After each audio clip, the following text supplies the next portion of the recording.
This Sunday's Super Bowl will serve as an advertising platform for a lot of companies, but perhaps none bigger than SoFi, which paid more than $600 million to have its name on LA's football stadium, which is, of course, home to Super Bowl 56. Here to talk more about sports naming rights is Playfly founder and CEO Mike Schreiber. Mike, your company did not organize that naming rights deal that we just talked about for SoFi, but I know that you help a lot of other venues find partners.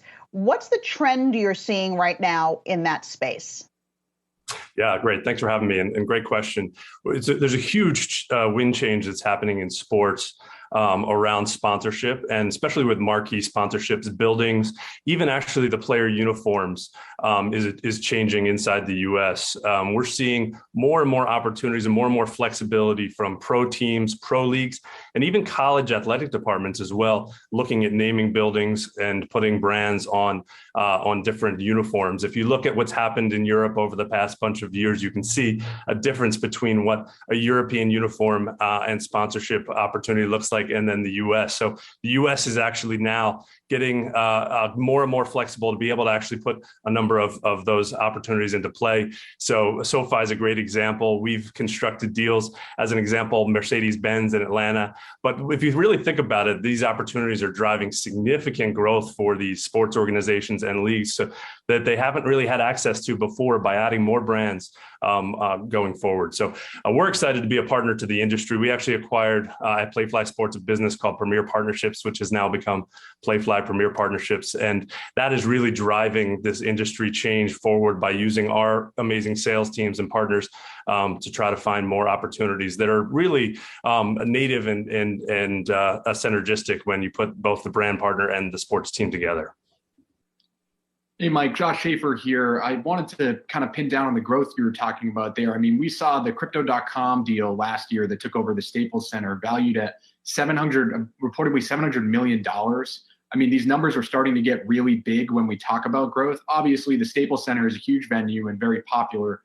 But do you think we've seen kind of the top as far as valuations go for naming rights, or do you think there's still room to grow? Yeah, there's still room.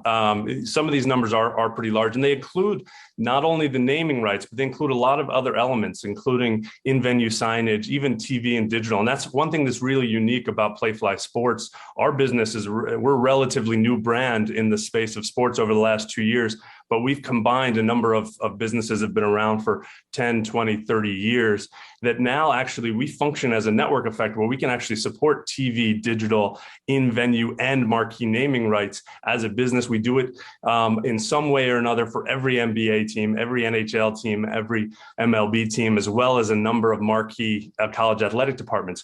So what you're seeing now is using that stack, and that's really how you get to those big valuations that you're talking about, is using that stack, starting with the naming rights and then developing all of the other categories, whether it's TV, whether it's digital, whether it's in venue, and all the other fan engagement elements that drive up those values that you can create those big numbers. We actually have seen really, when you look at it from number of brand entitlements and venues and properties across the US, it's grown almost 39%. When you actually go down into like the hat, helmet, headset, jersey patch market, you're seeing almost 150% increase in deals inside of that group of inventory. So it's really interesting. So it's not only the size of the deals, as you mentioned, but it's also the amount of deals that are coming to market, and then all the different elements within the deal that creates those big numbers that you referenced. And I know your company is going to be working with the Nashville Predators to secure their New Jersey Pack sponsor. What do you think? What do you think you're going to see from there? And do you think that would you look at a sports gambling company, a cryptocurrency company? We know those sponsorships have been hot. Are those companies still interested in something like that, you think? Yeah, and happy to actually break that news with you guys here today, that we have been retained by the Nashville Predators to secure their first ever sweater patch sponsor. So the NHL has August of last year allowed for jersey patches to start for this upcoming season.